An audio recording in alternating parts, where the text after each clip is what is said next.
Honestly, Lena, you are absolutely too poor for luxury. Stick to the clearance rack. This jacket probably costs more than your monthly rent.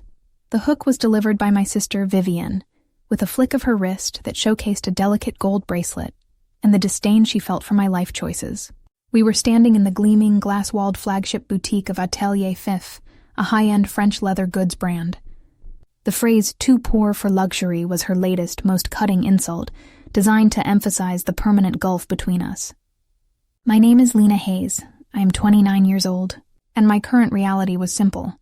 I was dressed in practical, nondescript clothes and carrying a modest canvas tote, while Vivienne, 32, was draped in designer labels and treating the boutique like her personal closet. The current event trigger was ostensibly shopping for a birthday gift for our mother, but in reality, it was Vivienne's bi-weekly performance of affluence. The context and character intro was rooted in appearances versus reality. Vivienne was the family's darling, dazzling, social, and married to Julian, a partner at a major mergers and acquisitions firm. She represented everything our mother, Alara, valued: visible wealth, effortless status, and a life entirely devoted to leisure. I, meanwhile, was perceived as the failure. I had dropped out of a high-paying corporate marketing job 5 years ago to launch my own business, a quiet venture I rarely discussed. The background conflict stemmed from that choice. My family believed I was barely scraping by, living hand-to-mouth in a small, industrial loft that doubled as my office. "It's tragic, Lena," my mother had once lamented. "Vivienne is buying assets and you're buying ramen." The truth was that my venture, Lumina Digital Logistics, specialized in creating optimized, low-overhead, direct-to-consumer supply chains for niche luxury e-commerce brands. I worked with quiet precision, managing a vast network of logistics and fulfillment, focusing entirely on cash flow and equity, avoiding the visible debt my sister accumulated. Vivienne picked up a leather tote, the Perry bag, Atelier V's most iconic piece, and draped it over her arm. "This is what elegance looks like, Lena. Quality materials, European craftsmanship, a story. What was that sad little thing you were carrying? A reusable grocery bag? It's practical," I replied, suppressing the urge to remind her that my sad little thing contained a tablet holding the quarterly financial data for 3 multi-million-dollar companies. "Practicality is the refuge of the unsuccessful," Vivienne declared, handing the bag to the hovering sales associate. "Ring this up, darling. And Lena, you should really leave. You make the atmosphere feel cheap. It's distracting." The humiliation scene intensified. The sales associate, a young woman named Camille, smiled politely but nervously. "My sister's arrogance was legendary here." "Just curious, Vivienne," I said, my voice dangerously calm. "Why Atelier V? They've only been around for 4 years. What makes them your must-have brand?" Vivienne scoffed, placing her diamond-encrusted phone on the counter. "The exclusivity, darling. The French heritage. The incredible quality of the leather. And frankly, the price tag. It filters out the wrong kind of clientele." She looked pointedly at me. "I believe in supporting real luxury. Brands that don't compromise on prestige." She didn't realize that her favorite brand's entire operational success, the very thing that allowed them to maintain those high prices, French heritage and exclusivity, was managed end-to-end by my cheap logistics firm. The proof of worth. Revelation had been a decade in the making. 3 years ago, when Atelier V was a small startup struggling with fulfillment, Lumina Digital Logistics won the contract to build their supply chain. They kept their French branding and boutique image, but the entire back end, warehousing, shipping, e-commerce integration, inventory management, was run entirely by my algorithms and my team. Atelier V was my flagship client. I knew their business better than their own founder. As Camille, the sales associate, prepared the payment terminal, Vivienne pulled out her sleek, branded credit card. "Use the card, Camille, and tell Madame Dubois I need that custom clutch by next week." At that precise moment, my phone, which I kept discreetly tucked into my canvas tote, buzzed with an urgent notification. It was an encrypted message from my chief counsel, Marcus. Code read: Atelier V founder, Philippe Dubois, failed to secure capital transfer. Inventory held pending immediate payment of Q3 logistics fees. Your move. My blood ran cold, not because of the failure, but because of the immediate existential risk to my client. Philippe Dubois, the founder Vivienne worshipped, had over-leveraged the brand's finances on an aggressive expansion, trusting the very old world, physical asset financing my family loved. He had failed to pay the critical fees for Q3 logistics, my fees. I stepped closer to the counter, my presence suddenly demanding attention. "Vivienne, stop," I said, putting a hand on the payment terminal before Camille could swipe the card. "Excuse me, Lena?" Vivienne snapped, genuinely outraged. "Don't touch that. You'll smudge the screen. You're not buying anything." "I am buying something, Vivienne," I stated, my eyes locking on the terrified sales associate. "I'm buying the truth." I looked at Camille. "Camille, I need you to step away from the register, and I need the store manager immediately. This transaction is halted." Vivienne was furious. "You absolute pauper. You are creating a scene. You have no authority here." "I have complete authority here, Vivienne," I countered, pulling out a small metallic employee ID badge from my pocket, one I rarely used, and flashing it quickly at Camille. The badge read, "Lumina Digital Logistics, Chief Operational Liaison." Camille's eyes widened, recognizing the badge's significance within the store's confidential internal protocols. She knew exactly what it meant. She immediately stepped back, her face pale. "Yes, Ms. Hayes, I'll get the manager." The revelation began with the quiet power of my internal authority. My mother, who had been admiring a silk scarf, now approached, sensing the unusual tension. "Lena, what on earth is going on? What is that badge? Why did that girl run off?" Alara demanded, her voice rising. "It's a logistics issue, Mother," I explained, maintaining eye contact with Vivienne, who was still trying to process the shift in Camille's demeanor. "Vivienne, you value real luxury, right? Brands that are stable, exclusive, and have high prestige. You would never want to be associated with a brand that's about to collapse into a spectacular, embarrassing failure, would you?" "Atelier V doesn't collapse," Vivienne scoffed, though her voice lacked its usual certainty. "They are global.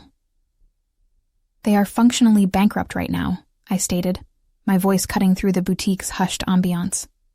Their founder, Philippe Dubois, over-leveraged the brand. He failed to secure a critical line of credit to cover the Q3 operational fees, and as of 5 minutes ago, my company, Lumina Digital Logistics, which manages 100% of their global inventory, warehousing, and e-commerce platform, has exercised its contractual right to halt all transactions and place a full lien on all inventory until payment is rendered.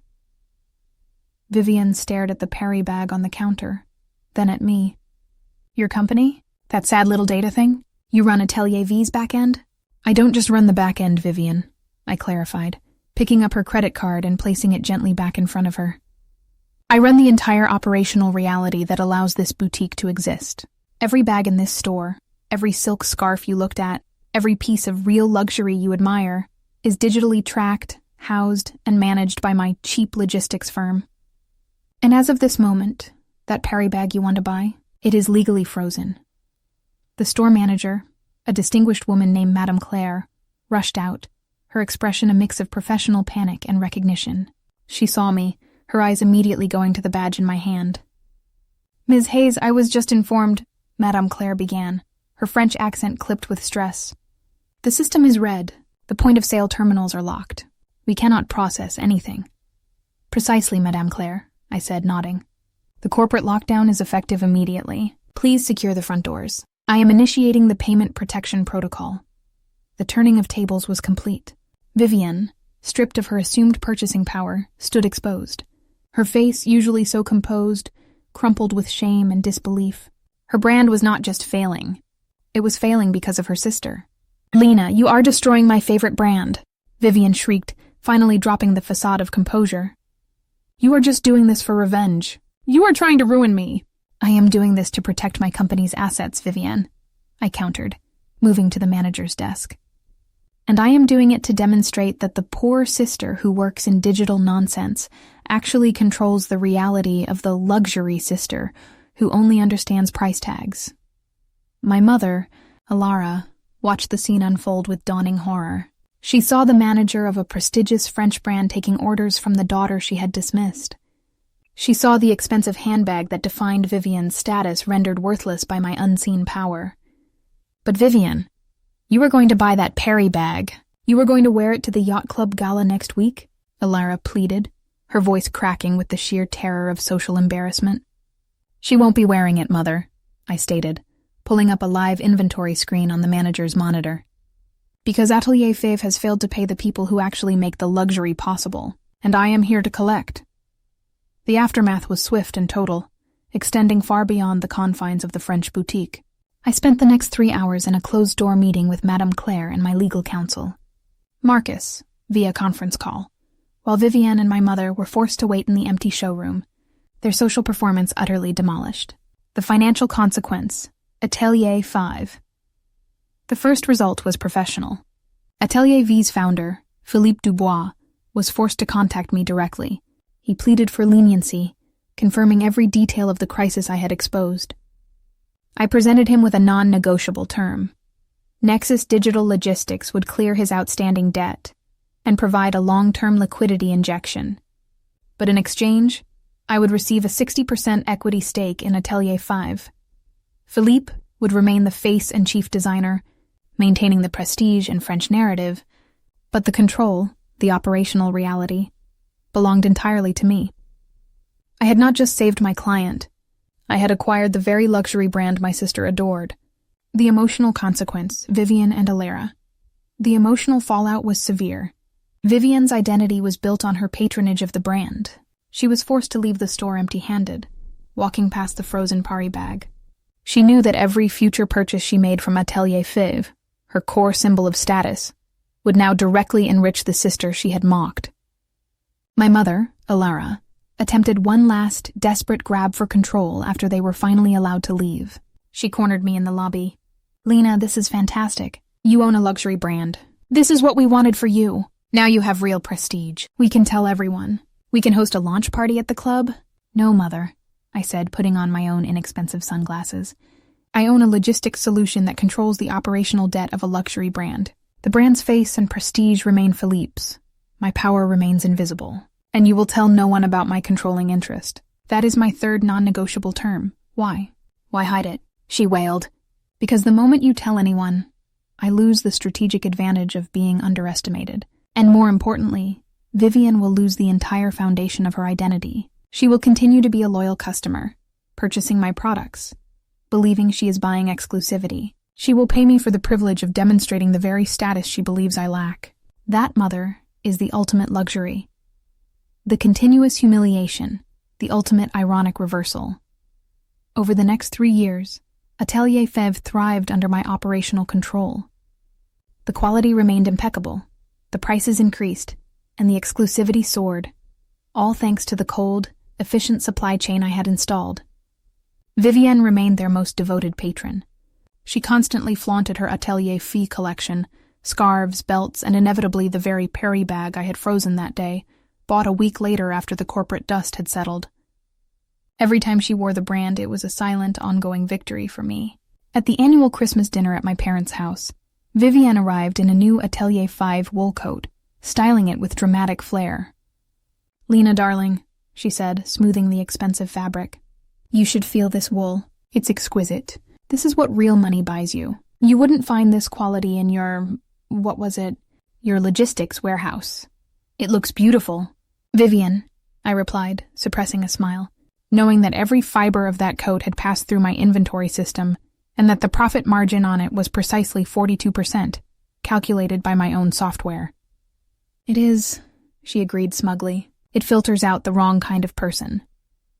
My brother-in-law, Julian, who had lost a major contract due to my intervention, was now working at a much smaller, less prestigious firm.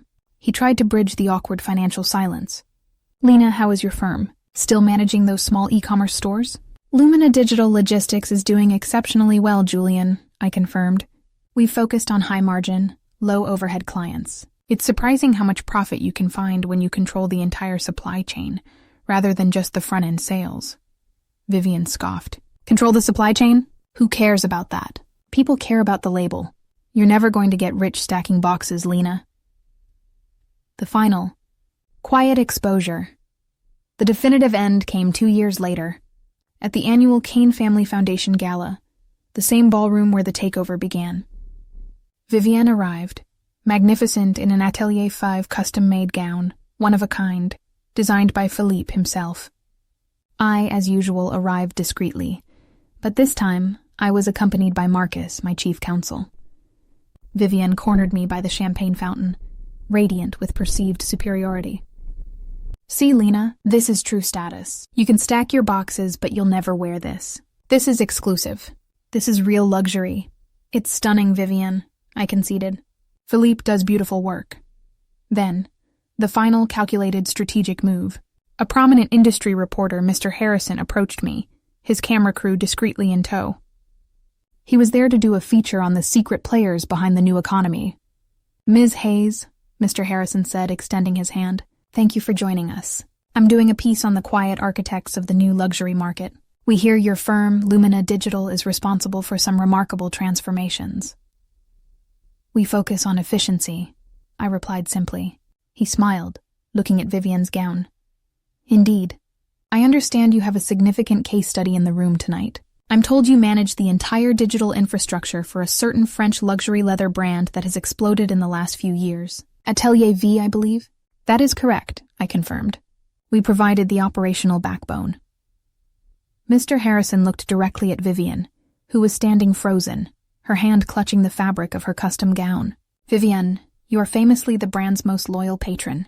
It must be fascinating to know that the operational success, the very efficiency that keeps the prices high and the brand exclusive, is handled by your own sister's firm. Vivienne, though horrified, tried to maintain the social facade. Yes, well, Lena is very good at the logistics. Someone has to handle the packages, after all. Mr. Harrison smiled, preparing the final cutting question. Indeed. But my sources indicate that Ms. Hayes' involvement is far beyond logistics. Ms. Hayes, is it true that your controlling equity stake in Atelier V, the 60% you acquired 3 years ago, is the real secret behind the brand's stability? The room fell silent. Vivienne's hand dropped from her coat. Her face was a mask of utter sickening realization. She looked at me, her eyes wide with betrayed fury, then at the custom gown she was wearing, a physical object that now represented a debt to the sister she had mocked. You own it? Vivienne whispered, the custom-made luxury suddenly feeling like a prison. You own the brand? And you let me pay you for this? I own the operational reality that saves the brand from bankruptcy, Vivienne, I corrected her. You are paying for the privilege of demonstrating a status that is only made possible by the logistical genius of the poor sister. You bought the label. I bought the power that prints the label. The moral closure was achieved completely. Vivienne was forced to live in a continuous state of ironic financial dependency. Every purchase a tribute to my quiet power. I had not just proven her wrong. I had acquired the very foundation of her status, forcing her to pay me for the luxury she believed I was too poor to possess. My invisible empire was complete.